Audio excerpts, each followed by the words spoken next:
let's talk about unit conversions. So if you've done chemistry before, you've probably had unit conversions before.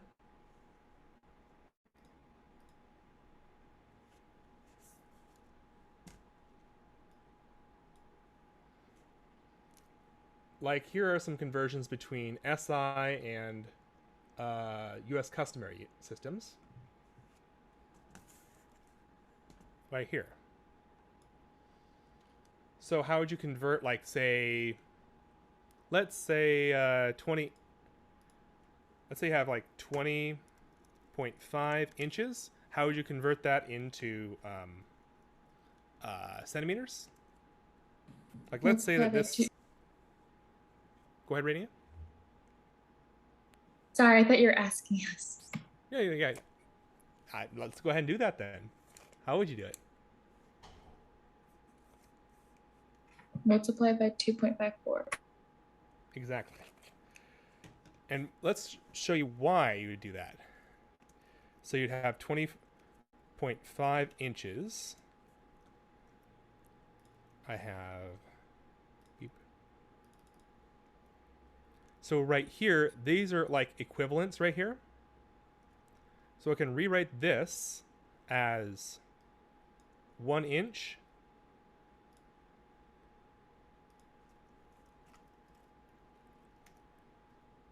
divided by 2.54 centimeters. That equals 1 with no units. This is what, if this equals that, then I can basically take the ratio of this is 1. I can always multiply by 1, right? I can. I can always multiply by 1. That's the idea.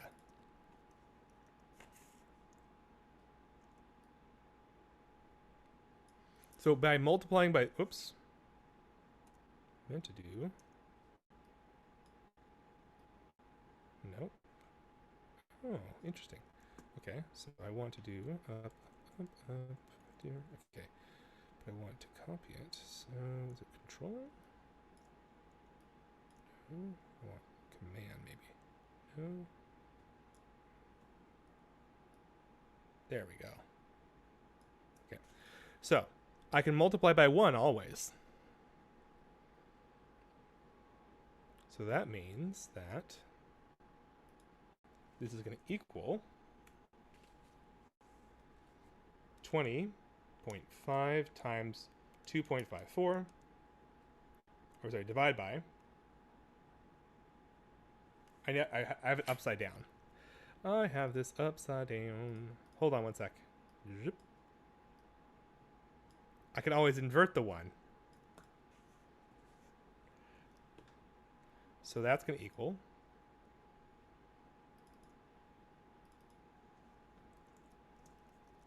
52.07 centimeters.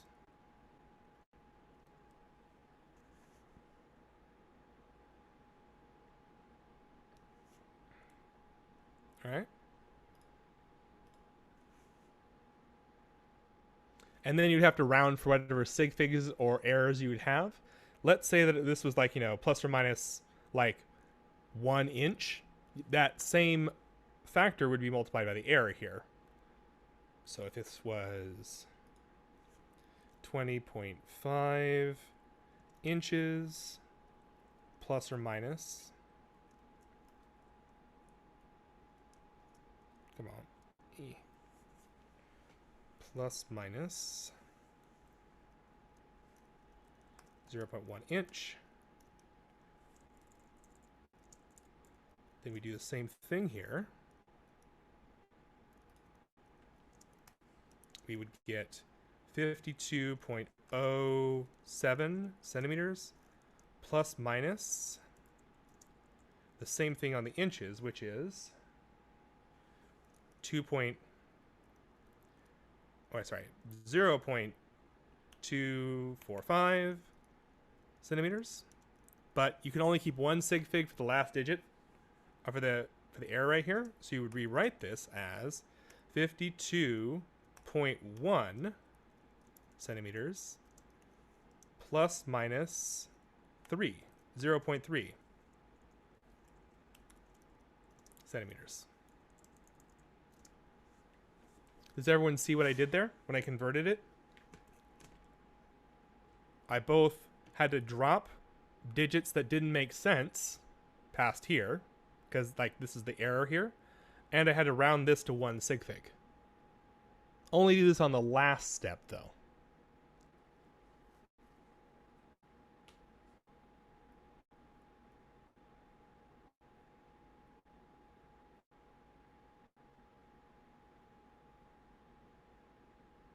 So question for you. When you got to 52.07 centimeters plus or minus 0.254, right?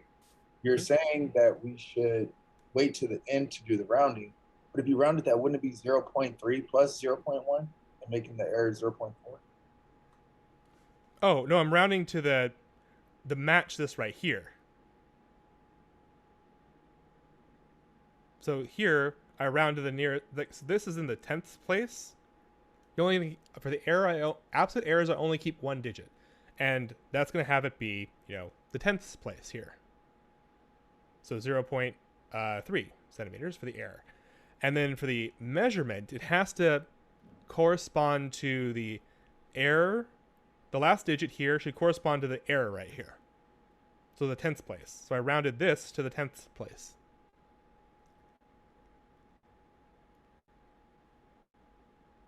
Does that make sense to Wahan? I see what you mean. You're saying just wait. Oh yeah. So let's say I had more steps. Let's say that I was going to use this to be like part of an area or a volume. Only round until the last step. Don't use this measurement. You should use this one until the last step, and then keep track of what it should be. Why did you divide 2.54 by 10? Oh, no, I multiplied by 0.1. Oh, okay.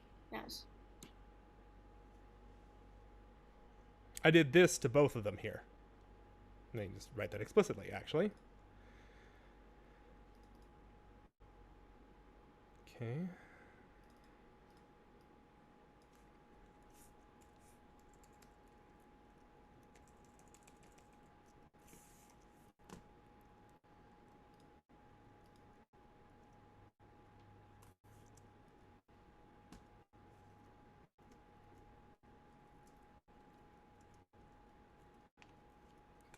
Hold on. What was that? Plus minus 0.1 inch equals. So I'm going to highlight this. We're going to move this over here. Do it again over here. Okay, I think I need to.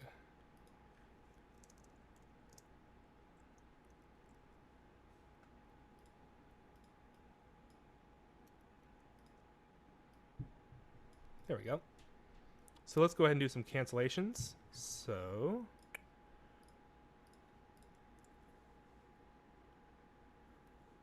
the inches here cancels. Here the inches here cancel, and the inches here cancel.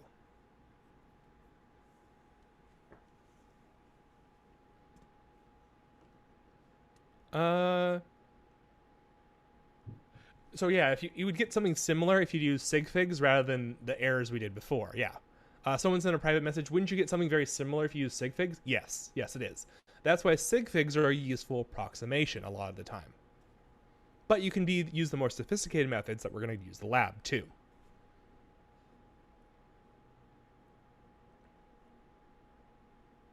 But I should be clear that this right here is how it's defined to be. So 1 inch is exactly 2.54. These ones are approximate. This is exact here.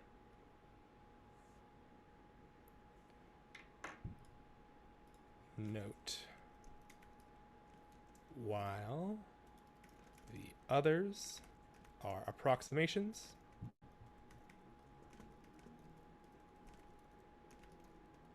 This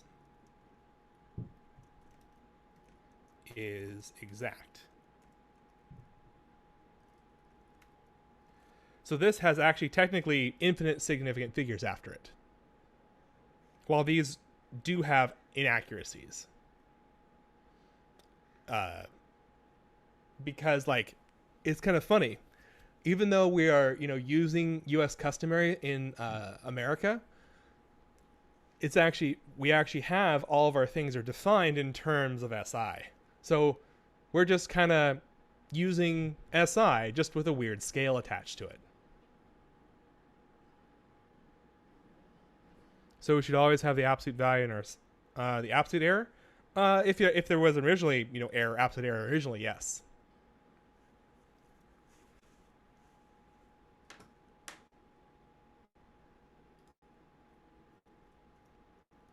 Oh, I did this. 0.1 times 2.54.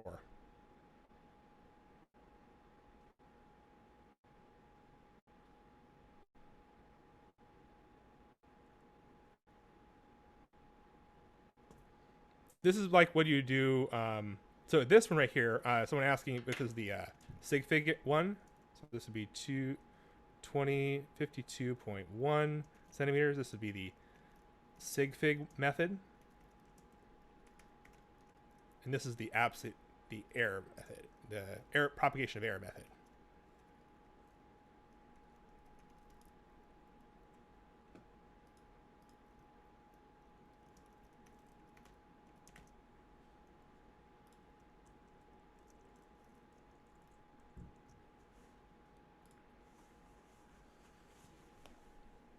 Yeah, this is a good way to get like a back the envelope kind of calculation here. But if you are, being more scientifically minded, you'd use this one. Sig fig method is kind of like a way to kind of be kind of quick and dirty in a, either back of the envelope kind of calculations or in classrooms. They don't really, outside of classrooms, we don't really use this method too much. We use this one.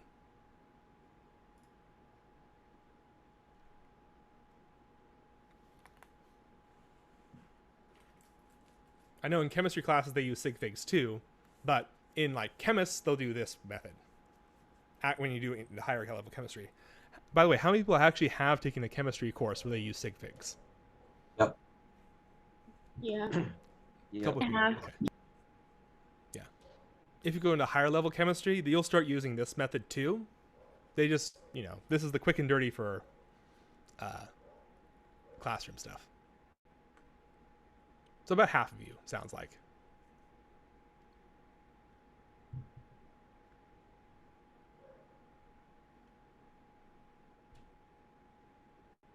So.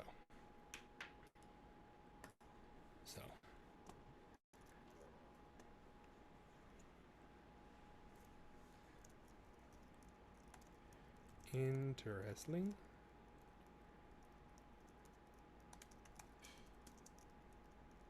Oh,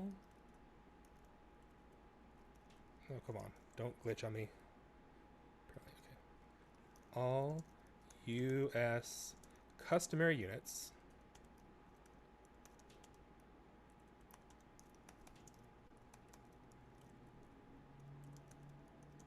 are defined in terms of SI units.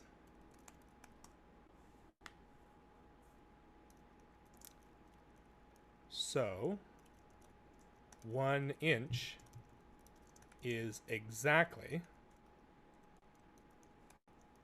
2.54 centimeters. That's the connection for length. There's also one for mass and force, and we'll get to those later. So basically, you've been using SI without ever knowing it, just with a weird little conversion on there. Temperature.